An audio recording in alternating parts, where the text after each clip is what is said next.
अपर world में आ गया था, लेकिन उसे बहुत परेशानियों का सामना करना पड़ा था। अब आगे तो एपिसोड 115 की शुरुआत में एलेक्स अपर वर्ल्ड के उस जंगल में घूमने लगता है, जहाँ घूमते घूमते वो बोलने वाले पत्थर से कहता है कि जब से मैं अपर वर्ल्ड में आया हूँ तब से मुझे ऐसा लग रहा है कि मेरा कल्टीवेशन जैसे गायब ही हो गया है।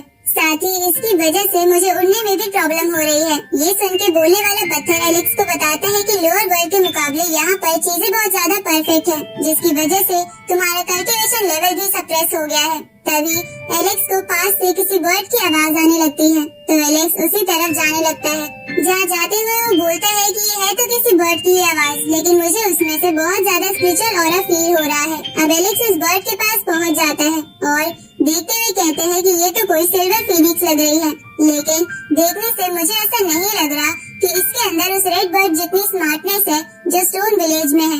अब एलेक्स उस सिल्वर फीनिक्स के बिल्कुल पास आ जाता है। उसी वक्त आसपास वाले मशरूम से टेंटिकल्स एलेक्स और सिल्वर फीनिक्स के करीब आने लगते हैं, जिन्हें देखकर बोलने वाला पत्थर एलेक्स को अलर्ट करने लगता है। अब वो टेंटिकल्स धीरे धीरे सिल्वर फीनिक्स के पास आने लगते हैं ताकि वो उसे खा सके। ये देखकर बोलने वाला पत्थर एलेक्स से कहता है कि जल्दी से यहाँ से चलो, ये जगह बहुत स्कैरी है। यहाँ तो मशरूम्स के पास भी टेंटिकल्स हैं। पर एलेक्स वहाँ से नहीं जाता, बल्कि अपनी एनर्जी से उन टेंटिकल्स को सिल्वर फीनिक्स से दूर कर देता है। लेकिन उसी वक्त उन मशरूम्स में से और भी बहुत सारे टेंटिकल्स बाहर निकलकर फीनिक्स के पास आने लगते हैं। तो ये देखकर एलेक्स उस फीनिक्स को लेकर वहाँ से जाने की कोशिश करता है, पर तभी एक टेंटिकल एलेक्स पर अटैक करता है, जिसे देखकर वो सिल्वर फीनिक्स हंसने लगती है। इस पर एलेक्स उस सिल्वर फीनिक्स से कहता है कि एक तो मैं तुम्हारी जान बचा रहा हूँ, ऊपर से तुम मुझ पे हंस रही हो। अब एलेक्स अपने आसपास शील्ड बना लेता है, क्योंकि लोअर वर्ल्ड से अपर वर्ल्ड में आने वाली टनल के अंदर एलेक्स बहुत ज्यादा इंजर्ड हो गया था, इसलिए वो फिलहाल इन टेंटिकल्स से लड़ने की हालत में नहीं था। उसी वक्त वो टेंटिकल्स एलेक्स की शील्ड के चारों ओर आ जाते हैं, जिसे देखकर वो बोलने वाला पत्थर घबराते हुए कहते हैं कि हम वैसे ही उस टनल से बाल बाल बच के निकले हैं, लेकिन लगता है यहाँ हमारी मौत होनी पक्की है, पर मैं मरना नहीं चाहता। ये सुनके एलेक्स उससे कहता है कि तुम चिंता मत करो, मैं तुम्हें मरने नहीं दूंगा।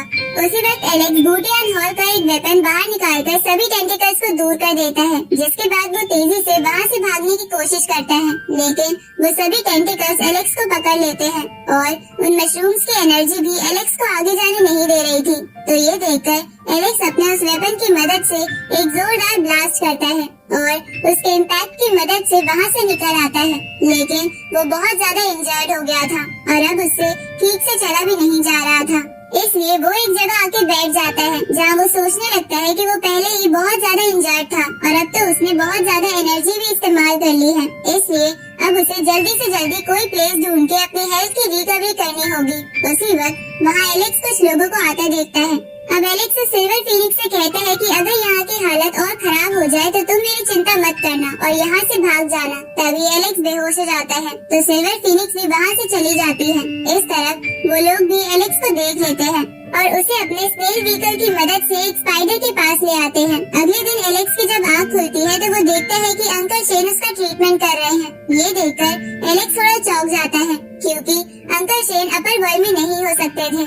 इसलिए एलेक्स अपनी आंखें साफ करके फिर से देखता है और उसे पता चलता है कि एक बूढ़ा सा आदमी उसे दवा लगा रहा है। तो ये देखकर एलेक्स खड़ा होने लगता है। इस पे वो बूढ़ा आदमी कहता है कि तुम हिलो मत, नहीं तो तुम्हारे घाव फिर से खुल जाएंगे।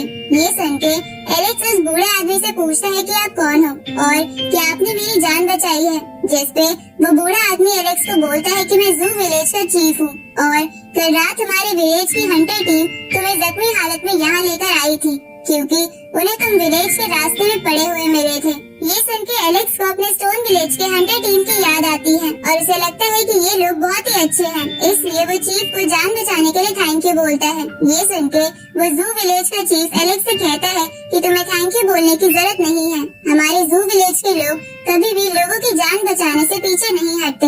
अब ये बोल के वो चीफ वहाँ से जाने लगता है। जहाँ जाते हुए वो एलेक्स से कहता है कि मुझे महसूस हो रहा है कि तुम कोई आम इंसान नहीं हो, पर फिर भी मैं आशा करता हूँ कि तुम फ्यूचर में यहाँ किसी को नुकसान नहीं पहुँचाओगे। अब वो चीफ वहाँ से चला जाता है, जिसके जाने के बाद एलेक्स सोचता है कि क्या इस निर्दयी अपर वर्ल्ड में भी ऐसे लोग हो सकते हैं जो किसी की जान बचाने से पीछे ना हटे।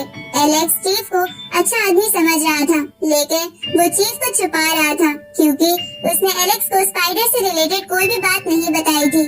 आगे एलेक्स एक रिवर पर फ्लोट करते हुए अपनी हेल्थ रिकवर करने लगता है, जहाँ दूर बैठकर वो सिल्वर फीनिक्स भी ये सब देख रही थी। उसी वक्त वो सिल्वर फीनिक्स एक लड़की में बदल जाती है और एलेक्स की एनर्जी का कुछ पार्ट लेकर उसे एनालाइज करने लगती है। इधर एलेक्स अपना 5 निर्वाणा मेथड इस्तेमाल करके अपनी हेल्थ रिकवर कर लेता है। साथ ही वो अपना रूप भी चेंज कर लेता है ताकि कोई उसे पहचाने ना। इसके बाद एलेक्स उस रिवर का ऑरा इस्तेमाल करके अपने ब्लड ट्रांसफॉर्मेशन लेवल को ठीक करने लगता है, जो अपर वर्ल्ड में आने की वजह से डैमेज हो गया था। जहाँ थोड़ी देर तक कल्टीवेशन करने के बाद एलेक्स उस लेवल को ठीक कर लेता है। तभी उसे लगता है कि वो जल्द ही ब्रेक थ्रू भी कर लेगा, पर वो सोचता है कि उसे ब्रेक थ्रू करने से पहले अपने लेवल्स को फिर से ठीक करना होगा। उसी वक्त वहाँ पर वो सिल्वर फीनिक्स अपने बर्ड रूप में आ जाती है, जिसे देखकर एलेक्स उससे कहता है कि तुम्हें जब भी मेरी मदद की जरूरत हो तो मेरे पास आ जाना। अब वो सिल्वर फीनिक्स वहाँ से चली जाती है, लेकिन एलेक्स रात भर वहाँ कल्टीवेशन कर रहा था। अगली सुबह उसे उस चीफ की आवाज सुनाई देती है, जो अपने विलेज के कुछ लोगों को एक टूर्नामेंट के बारे में कुछ बता रहा था, जिसमें अपर वर्ल्ड के बहुत सारे क्लैंस हिस्सा लेते थे और आपस में लड़के सबसे बेहतर बंदों को चुनते थे।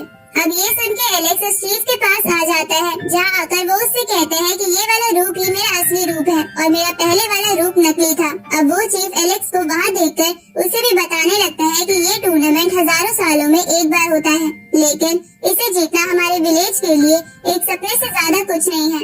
ये सुन के एलेक्स सोचता है कि अगर इस टूर्नामेंट में सभी क्लैंस आपस में लड़ने के लिए आएंगे तो हो सकता है कि वो इसी दौरान अपनी फैमिली से भी मिल ले। इसलिए इसको लेकर हुआई सिटी के एरेना में ले आता है, जहाँ पर इस टूर्नामेंट के ट्रायल्स होने थे, जिसमें पास होने के लिए उन लोगों को एक फर्नेस उठाना था, जिसे एलेक्स अपने बचपन में उठाया करता था। लेकिन उस विलेज के लोग उस फर्नेस को नहीं उठा पाते, पर फिर भी वो चीफ अपने विलेजर्स से कहता है कि तुम लोग हिम्मत मत हारो, तुम अगले साल और कड़ी मेहनत करना। अब उस फर्नेस को उठाने की बारी एलेक्स की थी। उसी वक्त आसमान पूरा पर्पल हो जाता है और उसमें से एक स्क्रोल निकलता है, जिसमें एक लड़की की पिक्चर थी जो उस सिल्वर फीनिक्स की तरह लग रही थी। तभी पीछे से सिटी के सेनापति की आवाज आती है, जो उन सभी से कहता है कि अगर तुम इस पिक्चर वाली लड़की को सिटी में कहीं भी देखो तो तुरंत हमें बता देना और इसके लिए तुम्हें इनाम भी मिलेगा। ये सुन के उस विलेज का एक बंदा अपनी बीवी से कहने लगता है कि मैंने सुना है कि इस लड़की का इमोर्टल टेम्पल वाले लोगों से कुछ पंगा है। उसी वक्त उस ट्रायल्स में आया हुआ एक दूसरा बंदा सेनापति से कहता है कि मैंने इस लड़की को इस शहर के पास देखा है। ये सुन के सेनापति कहता है कि तब तो कोई भी इस सिटी से बाहर नहीं जाएगा जब तक कि यह इमोर्टल टेम्पल का मास्टर नहीं आ जाता। ये सुन के एलेक्स सोचता है कि अभी अभी मैं अपर वर्ल्ड में आया हूँ और अभी से मेरी मुलाकात इमोर्टल टेम्पल वाले लोगों से होने वाली है। उसी वक्त वहाँ पर इमोर्टल टेम्पल का एक मेंबर आ जाता है, जिसका नाम चोंग था, जो वेनेरेबल लेवल पर था। तो उसे देखकर वो विलेज के लोग उसे ग्रीट करने लगते हैं। जिसके बाद चोंग उस लड़की से पूछता है कि तुमने उस पिक्चर वाली लड़की को कहाँ देखा था। ये सुन के वो लड़का कहता है कि मैंने उसे पास वाली वैली में देखा था। उसी वक्त वहाँ जेसिका आ जाती है, जो कि जेसिका की फर्स्ट बॉडी थी। तभी चोंग अपने कुछ सैनिकों से कहता है कि उस लड़की को ढूंढना जारी रखो और अगर उसके बारे में कोई भी खबर मिले तो मुझे बता देना। इसके बाद चोंग बाकी सबके साथ वहाँ से चला जाता है, जिसके जाने के बाद वहाँ सबकी जान में जान आती है और वो कहते हैं कि ये चोंग इमोर्टल टेम्पल का मास्टर है, जिसे अपर वर्ल्ड के 30,000 क्लैन में से कोई भी नहीं हरा सकता। अब वो लोग जेसिका के बारे में बात करने लगते हैं कि वो सच में ब्यूटीफुल है। इधर एलेक्स सोच रहा था कि जेसिका इमोर्टल टेम्पल के लोगों के साथ क्या कर रही है, साथ ही ये सिल्वर हेयर वाली लड़की कौन है जिन्हें ये लोग ढूंढ रहे हैं। उसी वक्त वहाँ पर कुछ लोग भाग के आने लगते हैं, जिन्हें एक बंदा बहुत बुरी तरह पीट रहा था, जिसका नाम डियांजी था। अब डियांजी उनमें से कईयों को मार देता है और आखिरी बचा हुआ बंदा डियांजी से ये कह के माफी मांगने लगता है कि हमें नहीं पता था कि तुम डियांजी हो। इस तरह वो विलेज चीफ कहता है कि क्या यही लेजेंडरी डियांजी है जिसने एक बार अपने लाइटनिंग पंच से पूरे अपर वर्ल्ड को हिला के रख दिया था। साथ ही मैंने सुना है कि ये कभी भी नहीं हारा। अब डियांजी उस आखिरी बचे हुए बंदे से बोलता है कि क्या सिल्वर बाल वाली लड़की के बारे में जो र्यूमर्स है वो सच है।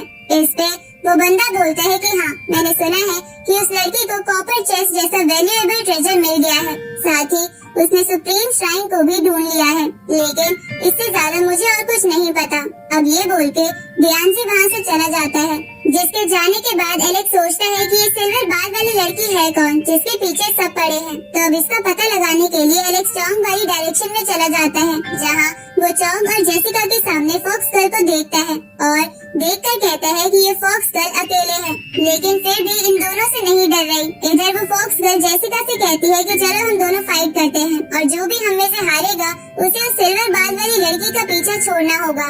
ये सुन के जेसिका फाइट के लिए तैयार होने लगती है, पर तभी चोंग जेसिका से कहता है कि तुम्हें लड़ने की जरूरत नहीं है, मैं इसे पकड़कर तुम्हारे लिए ले आऊंगा। अब चोंग लगातार फॉक्स गर्ल पर अटैक करता है, लेकिन उसकी स्पेयर फॉक्स गर्ल को छू भी नहीं पा रही थी। इधर एलेक्स उन दोनों को लड़ता देख कहता है कि ये दोनों वेनरेबल लेवल की पीक पर हैं, पर फिर भी इनके पास डिवाइन फायर क्यों नहीं है। इधर चोंग अपनी स्पीड और बढ़ा देता है और अपनी स्पेयर से एक ताकतवर अटैक फॉक्स गर्ल पर करता है, पर फॉक्स गर्ल शील्ड बना के बच जाती है। ये देखकर चोंग अपनी स्पेयर का एक स्पेशल अटैक इस्तेमाल करने लगता है, लेकिन फॉक्स गर्ल उससे भी बच जाती है। उसी वक्त जेसिका भी एक अटैक तैयार करने लगती है, जिसे देखकर फॉक्स गर्ल जेसिका से कहती है कि क्या तुम सच में मुझसे लड़ना चाहती हो, पर हमारी लड़ाई में हम दोनों हार जाएंगे और फायदा किसी और को हो जाएगा। उसी वक्त वहाँ पर जेंगू, तेंगी और एक और बंदा आ जाता है, जहाँ एलेक्स तेंगी और जेंगू के भाई से पहले भी मिल चुका था। इधर फॉक्स गर्ल उन तीनों को देखकर कहती है कि अभी तक हमें वो सिल्वर बाल वाली लड़की मिली भी नहीं है और तुम अभी से लड़ना चाहते हो। ये सुन के चोंग कहता है कि आज नहीं तो कल हम इस फाइट का फैसला कर ही लेंगे। अब ये बोल के वो वहाँ से चला जाता है, जिसके बाद फॉक्स गर्ल बाकी बचे लोगों से कहती है कि हम सबको पहले सिल्वर बाल वाली लड़की को ढूंढना चाहिए, लड़ाई तो हम बाद में भी कर लेंगे। ये सुन के वो लोग वहाँ से चले जाते हैं, तो फॉक्स गर्ल भी वहाँ से चली जाती है। जिनके जाने के बाद एलेक्स सोचता है कि यहाँ बहुत कुछ चल रहा है, मुझे जल्द से जल्द अपने आप को रिकवर करना होगा और एलेक्स के ये बोलते ही ये एपिसोड यहीं खत्म।